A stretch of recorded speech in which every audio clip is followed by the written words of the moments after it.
اور اللہ جل جلالہ ہر چیز میں نفع رکھ دیں، اس کی صورت کیا ہے؟ محمد الرسول اللہ، وہ بھی ایمان، یہ یقین پیدا ہو گیا۔ اب جب اللہ کے رسول نے کہا کہ نکلو گھر سے، نکلو گھر سے اور اپنی سب چیزوں کو چھوڑو، گھر بھی چھوڑو، بھی بچوں کو بھی چھوڑو، زراعت کو بھی چھوڑو، تجارت کو بھی چھوڑو، راحت کو بھی چھوڑو، آرام کو بھی چھوڑو اور نکلو۔ کہاں جائیں گے مجھے معلوم نہیں، کہاں جاؤ گے؟ یہاں سے نکلو، حکم یہ ہے کہ یہاں سے نکلو، اپنا سب کچھ چھوڑو۔ یہ امت ایمان والی تھی، سب کچھ چھوڑ دی۔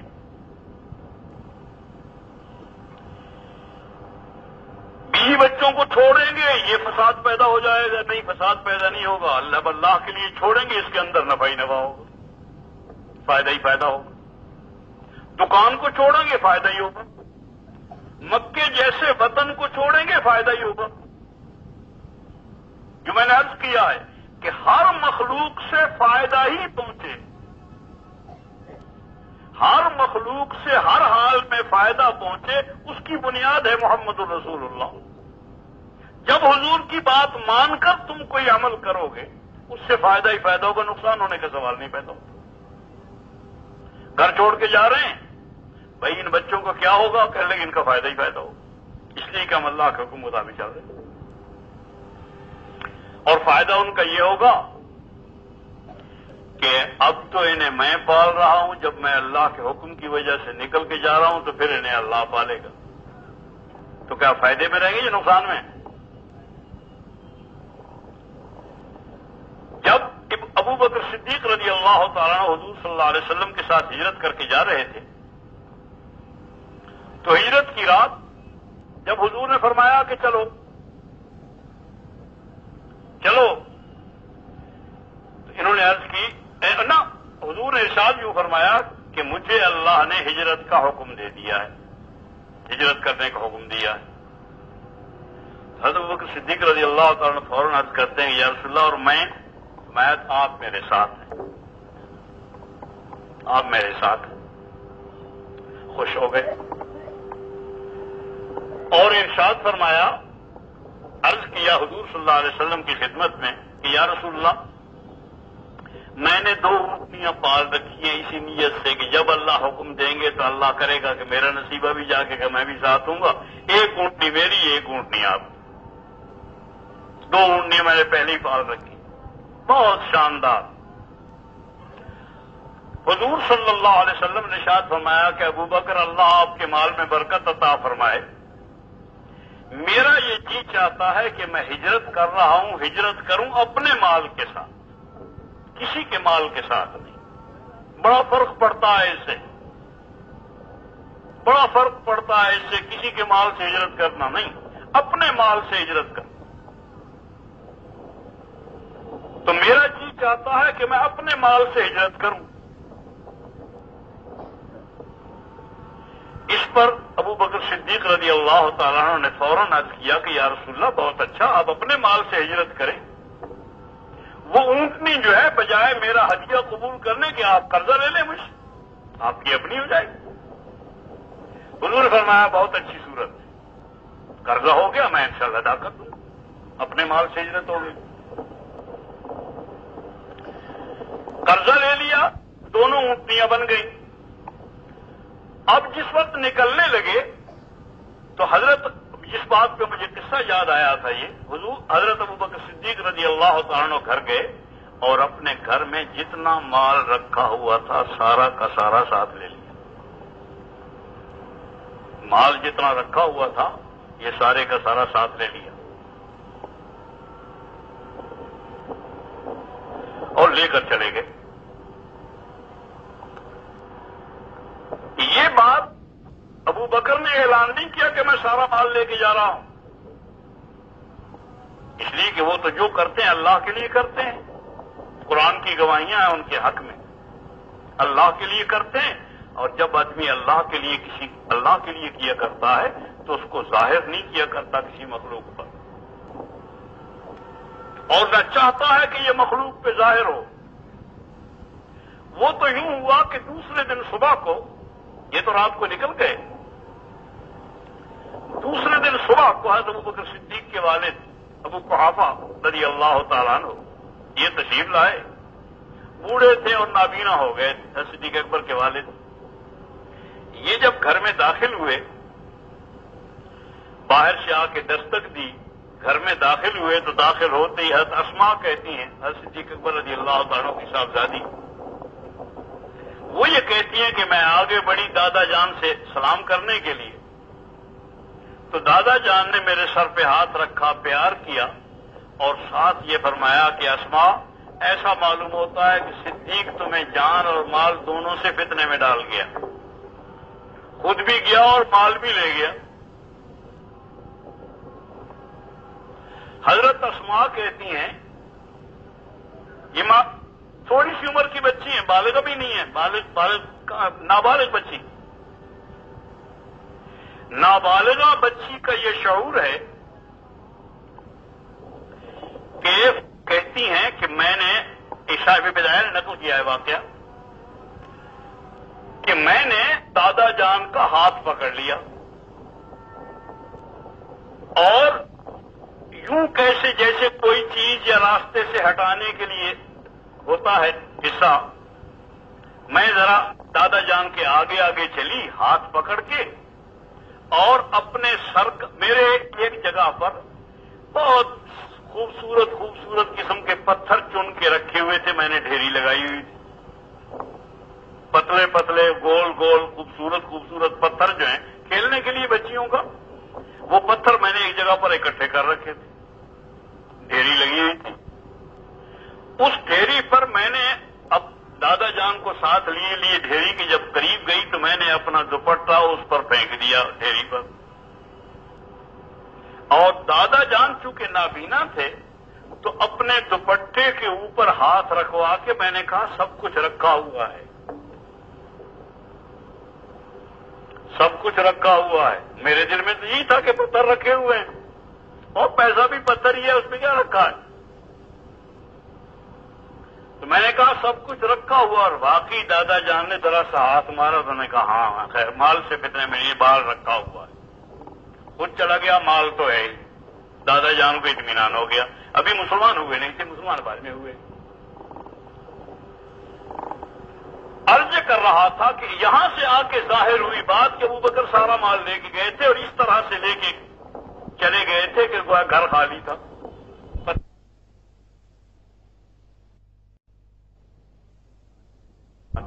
عائشہ جیسی بچیاں یہاں موجود تھیں،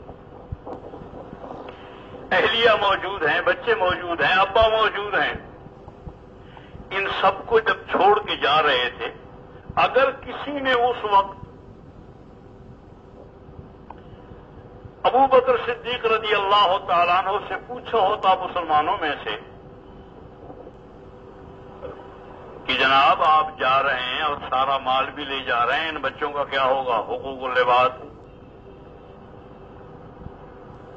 ان بچوں کا کیا ہوگا؟ بیوی کا کیا ہوگا؟ ان کا حق ہے، ان کا کیا ہوگا؟ تو میری رائے یہ ہے کہ ابو بکر صدیق رضی اللہ تعالیٰ عنہ سے اگر کسی نے سوال کیا ہوتا تو جواب میں وہ یہی کہتے کہ میرے ان بچوں کا وہی ہوگا جو اسی مکے میں ابراہیم کے بچوں کا ہوا تھا، ابراہیم علیہ السلام کے بچوں کا ہوا تھا۔ جب تک ابراہیم علیہ السلام موجود ہیں سب لوگ یہی کہہ رہے ہیں کہ ابا پالنے والے ہیں، جب ابا اللہ کے حکم سے نکل چلے گئے تو پالنے والا کون؟ اللہ پالنے والے ہیں۔ تو ابا اچھا پالتا ہے یا اللہ اچھے پالتے ہیں؟ اور درمیان میں جب واسطہ اٹھتا ہے تو پھر اللہ اپنی خاص قسم کی تربیتیں فرماتے ہیں، وہ خاص تربیتوں میں اسی بنا پر حضرت حاجرہ رضی اللہ تعالی عنہ حضرت ابراہیم علیہ السلام کی اہلیہ ہماری اماں جان، جب ابراہیم علیہ السلام اٹھ کے چل دیے نا تو چونکہ جو کرتے رہتے تھے وہ واقف ہے، جب کوئی تبلیغ والا گھر سے نکلنے لگتا ہے تو ماں بیوی نہیں سمجھ جاتی کہ یہ کہاں جا رہے ہیں، کہنے کی ضرورت نہیں، خود وہ خود سمجھ جاتے ہیں کہ کہاں جا رہے ہیں۔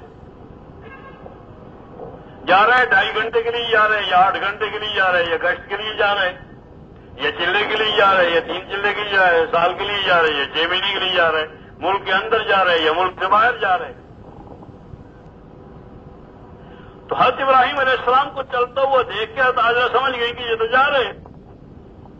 تو انہوں نے ذرا تیز قدم اٹھا کے کندھے پہ جا کے ہاتھ رکھا اور فرمایا کہ ابراہیم کہاں جا رہے؟ انہوں نے کہا دین کی دعوت کے لیے جا رہا. تو انہوں نے کہا کہ ہمیں یہاں چھوڑ کے جانے کا اللہ کا حکم ہے. انہوں نے کہا اللہ کا حکم یہ ہے کہ ان کو یہاں چھوڑ دو اور جاؤ. پہلے ساتھ ساتھ لیے پھر رہے تھے حضرت ہاجرہ کو، شام میں بھی ساتھ رہے، مصر سے ساتھ چل رہی تھی. یہاں آ کے چھوڑ کے جانے کا حکم ہے. اتنا سن کے کہ اللہ کا حکم ہے یہاں چھوڑ کے جانے کا. حضرت ہاجرہ اسلام والی ہیں، ایمان والی ہیں. اس بنا پر وہ اندر کا ایمان تو ہر جگہ پر ظاہر ہوتا ہے، ہر قدم پر ظاہر ہوتا ہے، ہر حرکت پر ظاہر ہوتا ہے. وہ چھوڑ کے جا رہے ہیں اطمینان کے ساتھ. اور جب ان کو معلوم ہوا کہ اللہ کا حکم ہے میں یہاں چھوڑ کے جانے کا، تو بالکل اعلان کیا باقاعدہ حضرت ہاجرہ نے کہ اذن لا یدعی، آپ جائیں فی امان اللہ، اذن لا یدعینا، اللہ ہمیں ضائع نہیں فرمائیں گے.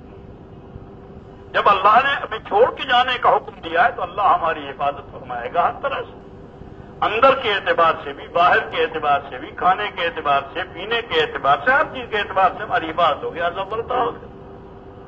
اور پھر اللہ جل جلالہ نے ایسی غیب سے تربیت فرمائی کہ جو تربیت کا انداز اس طرح ان کا ہوا جیسے ان کو پالا گیا، ایسا تو کوئی پلا نہیں ہے.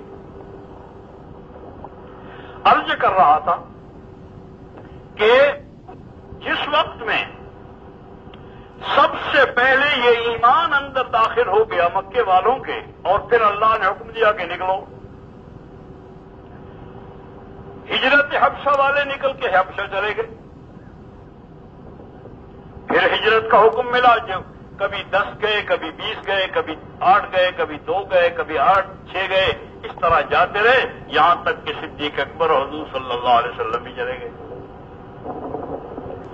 اپنا سب کچھ چھوڑا، اور سب کچھ چھوڑنے میں نفع ہی نفع کا یقین ہے اور نفع ہی نفع حاصل ہوا. ہر چیز میں نفع ہے، ہر چیز کا فائدہ متعین ہے، اس لیے کہ نبی کے یقین پر ہے، نبی کے اعمال پر ہے. ہمارا کام صرف اتنا ہے، ہر چیز میں نفع ہوگا، یہاں تک کہ نقصان میں بھی نفع ہوگا، بیماری میں بھی نفع ہوگا، اور یہاں تک کہ جان دینے میں بھی نفع ہوگا. جان دینے میں نفع یقیناً. وہ صحابی جو گئے حضور کا پیغام پہنچانے کے لیے، اور اس کو غصہ آیا، اس نے نیزہ مارا سیدھا سینے دل میں لگا، اور صحابی چت گرا، اور گرتے ہوئے کہا کہ فزت ورب الکعبہ، رب کعبہ کی قسم میں کامیاب ہو گیا. ساری کابینہ بیٹھی ہوئی پریشان ہو گئی، اور انہوں نے پوچھا ان کے ساتھیوں سے، صحابہ سے، کہ یہ کیسے کامیاب ہو گئے؟ تو مر گیا، ناکام ہو گیا، اس کا سب کچھ چھوٹ گیا. انہوں نے کہا نہیں، ہماری کامیابی یہی ہے کہ نبی کی بات پہنچا کے اپنی جان دے دیں، اسی میں کامیابی ہے. اور سید الکونین صلی اللہ علیہ وسلم نے اعلان کیا ہے کہ تمہیں ظاہری طور پر بیچارہ شہید جو ہے تڑپتا ہوا نظر آتا ہے، اور اتنے زخم ہیں اسے، اور مختلف قسم کے، شدید قسم کے، زہریلی قسم کی زہر سے بجھے ہوئے بھالوں کے زخم ہیں کہ معلوم ہوتا ہے کہ تڑپ رہا ہے اور انتہائی اذیت اور تکلیف میں ہے. لیکن حضور صلی اللہ علیہ وسلم کا ارشاد ہے کہ شہید کو اپنے زخموں سے اتنی بھی تکلیف نہیں ہوتی، اور جان نکلنے میں جتنی تم میں سے کسی کو چیونٹی کے جسنے پر خراش سی ہوتی ہے اتنی تکلیف بھی نہیں ہوتی ہے، بلا تکلیف کے جنت میں. اور جس وقت اس کی جان نکلتی ہے شہید کی، تو اس کی روح کو لینے کے لیے اللہ کے فرشتے اور جنت کی مخلوق جو اللہ نے اس کے لیے پیدا کر رکھی ہے وہ ساری اس کے لیے آتی ہے. حضور صلی اللہ علیہ وسلم نے ایک موقع پر ارشاد فرمایا کہ یہ فلاں شہید جو ہے، ایک آدمی شہید ہوا اور شہید ہوتے ہی حضور نے اس کی طرف نگاہ ڈالی اور نگاہ ڈالنے کے بعد ارشاد فرمایا کہ یہ شہید معلوم ہوتا ہے روزے دار تھا. پوچھا کہ یہ روزے دار تھا تو ساتھیوں نے کہا کہ ہاں یا رسول اللہ یہ روزے دار تھا. صحابہ نے پوچھا کہ یا رسول اللہ آپ نے یہ روزے کے متعلق کیوں پوچھا؟ فرمایا کہ میں اس واسطے کر کے کہ اس کے شہید ہوتے ہی اللہ کی مخلوق جو جنت سے اس کو لینے کے لیے آئی ہے ان کے ہاتھوں میں شاندار قسم کے پینے کی چیزیں تھی، شربت تھے. تو مجھے اندازہ ہوا کہ یہ روزے کی حالت میں پیاسا تھا، شہید ہوا ہے، اس واسطے یہیں سے کھلانا پلانا شروع کیا ہے. اور بقول مولانا یوسف رحمۃ اللہ علیہ کے کہ باقی تو جتنے اعمال کرنے والے ہیں وہ سارے کے سارے جنت میں جائیں گے اپنے وقت پر. جب حساب کتاب ہوگا اور جنت میں جا کے میدان معاشر میں جا کے اللہ کا فیصلہ ہوگا اس وقت جنت میں جائیں گے. لیکن جو اللہ کے لیے جان دینے والا ہے، شہادت حاصل کرنے والا ہے، مرنے والا ہے، جان دینے والا ہے میدان میں، اس کا جس وقت میں انتقال ہوتا ہے انتقال ہوتے ہی ساری جنت اس کے حوالے کر دی جاتی ہے. اسی وقت جنت میں داخلہ ہو جاتا ہے اس کا، اور اس کو ایک نہایت شاندار سواری مل جاتی ہے. جیسے ہوتا ہے نا ہوائی جہاز، جہاں جی چاہے ساری جنت میں پھرو، اور کبھی یہاں کبھی وہاں، کبھی حضور کی جنت میں، کبھی ابوبکر کی جنت میں، کبھی عمر کی، سارا شہید کے حوالے ہے، سارا ملک، ساری خدا کی جنت، ساری خدا کی خدائی اس کے ہاتھ میں ہے. تو عرض کر رہا تھا کہ آدمی جس حال میں بھی ہے ہر چیز میں کامیابی ہی کامیابی، فائدہ ہی فائدہ، نفع ہی نفع. شرط یہ ہے کہ ایمان پر آ جائے، اعمال صالحہ پر آ جائے. یہ تو ہے پہلی بنیاد کہ آدمی کے لیے ہر چیز میں نفع اسی وقت میں ہوگا جس وقت اس کا لا الہ الا اللہ بھی صحیح ہو جائے اور محمد الرسول اللہ بھی صحیح ہو جائے. اب اس کی ذرا سی تفصیل کہ ایمان کسے کہتے ہیں. ایمان تو اندر کے یقین کا نام ہے. جہاں تک زبان کا تعلق ہے، اگر یہی یقین جس کو میں کہہ رہا ہوں کہ مخلوق سے نہ ہونے کا یقین، اکیلے خالق سے سب کچھ ہونے کا یقین، کسی مخلوق سے کچھ نہ ہونے کا یقین پہلے ہے. بقول مولانا یوسف رحمۃ اللہ علیہ کے کہ دیکھو جیسے مرے ہوئے سانپ سے کچھ نہ ہونے کا یقین ہے، اسی طرح ساری مخلوق سے نہ ہونے کا یقین ہونا چاہیے. سمجھے؟ جیسے مرے ہوئے سانپ سے کچھ نہیں ہوتا، ایسے ہی حکومت سے کچھ نہیں ہوتا، ایسے ہی ایٹم سے کچھ نہیں ہوتا، ایسے ہی اسلحہ سے کچھ نہیں ہوتا، ایسا ہی پیسے سے کچھ نہیں ہوتا، کسی بڑے چھوٹے سے کچھ نہیں ہوتا، چونٹی سے لے کے جبریل علیہ السلام تک صرف جو کچھ ہوتا ہے اللہ سے ہوتا ہے. اس کا نام ایمان ہے، دل کا یقین. اگر دل میں یہ یقین نہیں ہے، اگر دل میں یہ یقین نہیں ہے اور آدمی اس یقین کو زبان پر سے کہہ رہا ہے تو اس کا نام نفاق ہے. اسی کا نام نفاق ہے. اور یہ ہم نہیں کہہ رہے، یہ صحابہ یہی کہتے ہیں. صحابہ کے یہاں اس کی تعریف یہی تھی.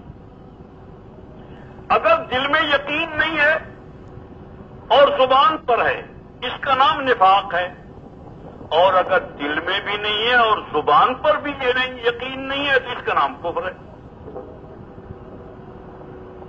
زبان پر بھی یہ یقین نہیں ہے اور دل میں بھی نہیں ہے، اس کا نام کفر ہے.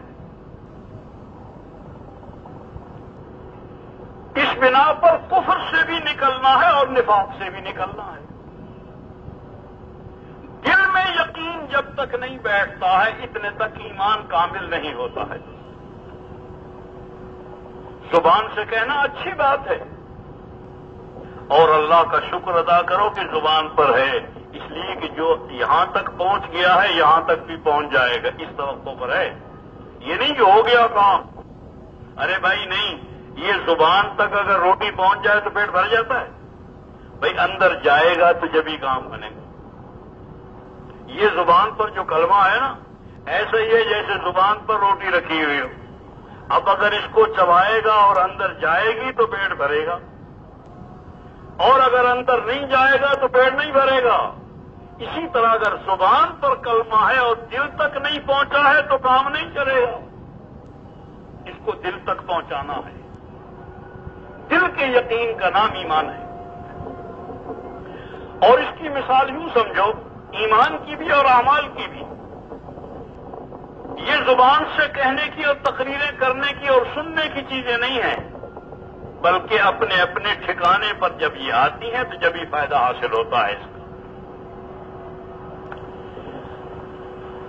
جیسے 303 کی گولی ہے نا بھائی، 303 کی گولی اگر کسی آدمی کے ہاتھ میں ہو اور وہ زور سے مارے مرغی کو تو شاید مرغی بھی نہ مرے۔ 303 کی گولی ہاتھ میں ہے اور یوں کر کے ماری تو مرغی بھی نہیں مرے گی اسے۔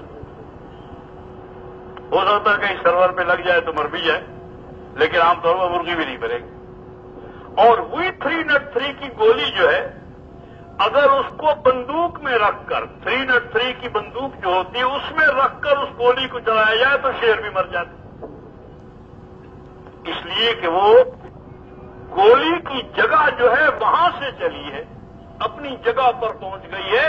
جب اپنی جگہ پر پہنچتی ہے گولی تو پھر اس کی طاقت ظاہر ہوتی ہے۔ اسی طرح ایمان کی طاقت اس وقت میں ظاہر ہوگی جب دل میں بیٹھ جائے گا۔ یہاں جب پہنچ جائے گا تو پھر اس یقین کی اور ایمان کی طاقت ظاہر ہوتی ہے، اور اتنی بڑی طاقت ہے کہ اللہ کی قسم کائنات کی جو سب سے بڑی طاقت ہے اس پر بھی ایمان ہی غالب آئے گا۔ ہر زمانے میں غالب آیا اور آخر میں بھی یہ ہمارے زمانے میں بھی غالب آئے گا۔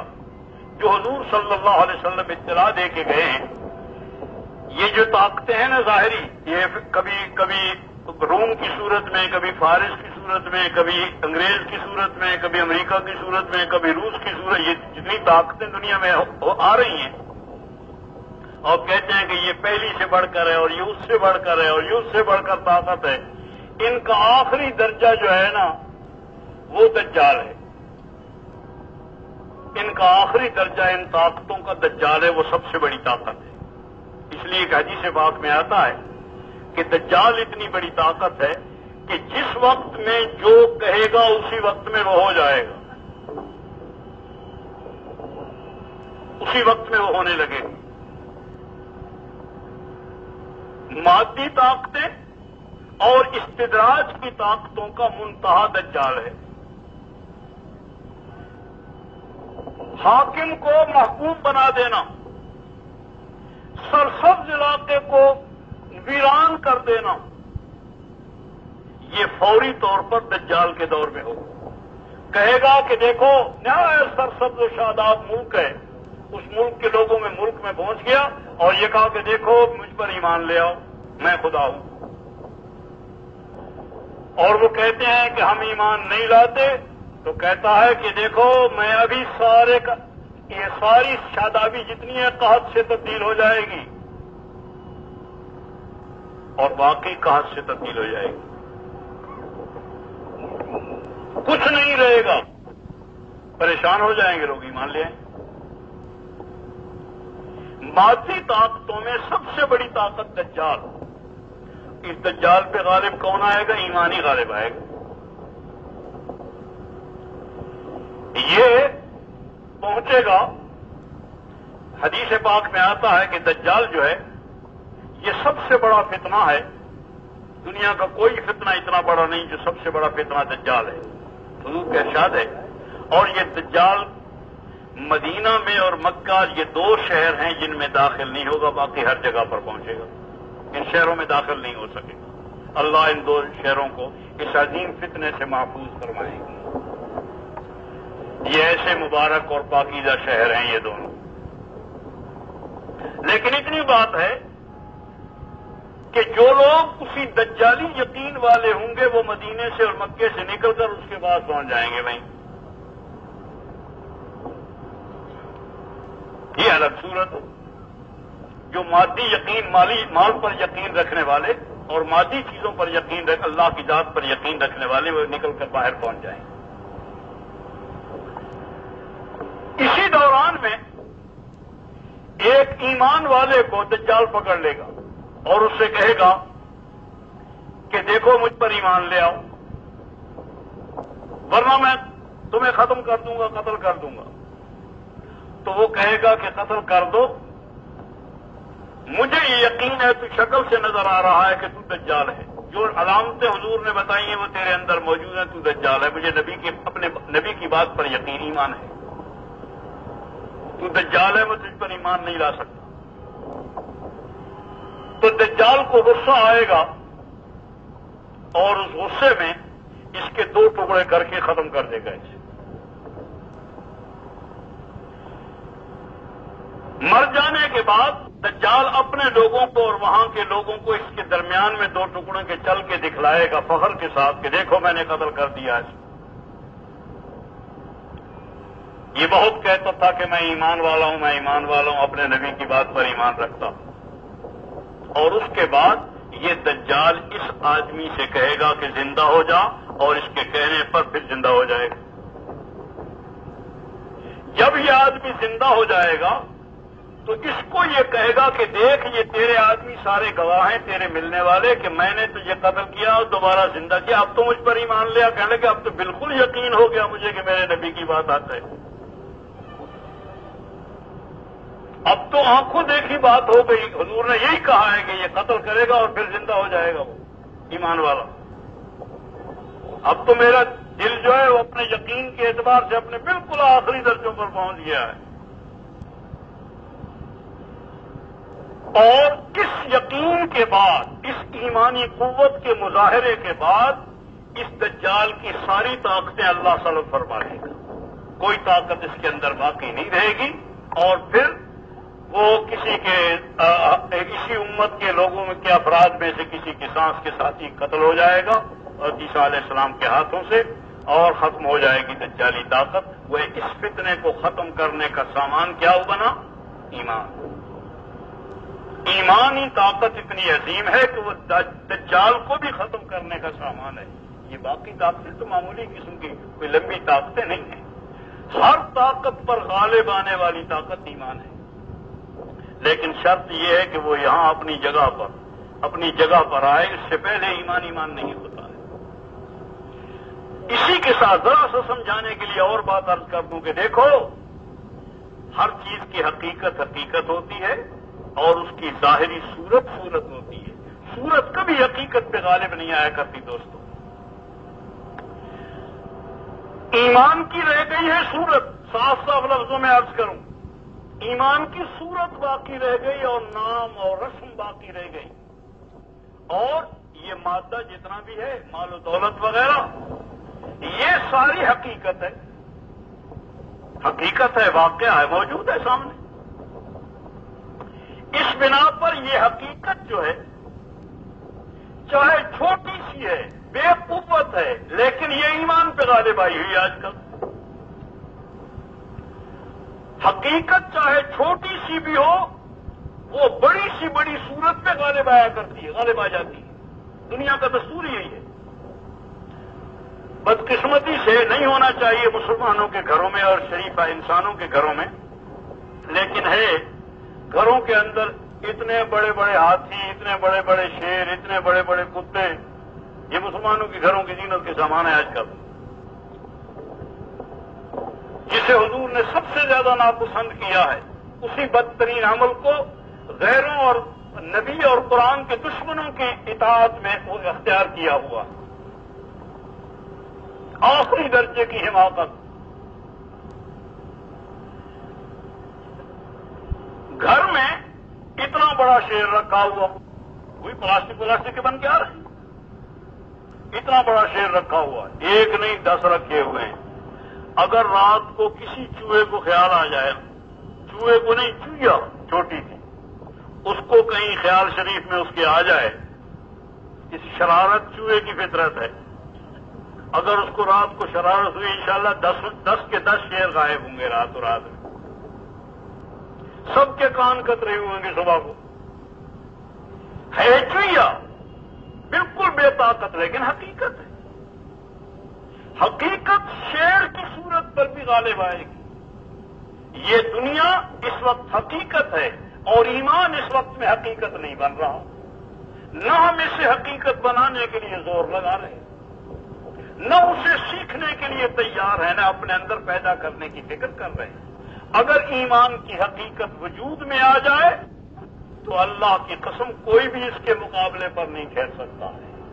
شیر کی صورت جو ہے اس صورت کو تو چویا بھی قطر جائے گی، چویا بھی ٹکڑے ٹکڑے سوراخوں سوراخ کر ڈالے گی راتوں رات، لیکن اگر شیر آ جائے تو پوری کراچی نہیں رہ جائے گی، پوری کراچی سنبھل جائے گی کہ کیا ہوگا، کہاں جائیں۔ ہر آدمی اندر باہر نکلتے ہوئے ڈرے گا کہ شیر آیا ہوا شہر میں۔ ایمان اتنی بڑی طاقت ہے کہ اگر وہ آ جائے تو کائنات ڈرے گی اس ایمان سے۔ اللہ جل جلالہ نے اس کو ایسا روب عطا فرمایا ہے، وہ ایسی طاقت ہے کہ سارے سب کو جھکنا ہوگا اس کے سامنے۔ جیسے روم و فارس کو اللہ نے جھکایا تھا، روس امریکہ بھی اس کے سامنے جھکے گا، کوئی اس کا مقابلہ نہیں کر سکتا، مگر ایمان کی صورت کا نہیں، ایمان کی حقیقت کی بات ہے۔ وہی ایمان کی حقیقت جو ابو بکر کے دل کے اندر موجود تھی، جو عمر کے دل میں موجود تھی، جو عثمان کے دل میں موجود تھی، جو علی المرتضیٰ کے دل میں موجود تھی، اس حقیقت کو وجود میں لانے کی محنت، اسی کے لیے یہ محنت ہو رہی ہے، ایمان کی محنت۔ دوسرے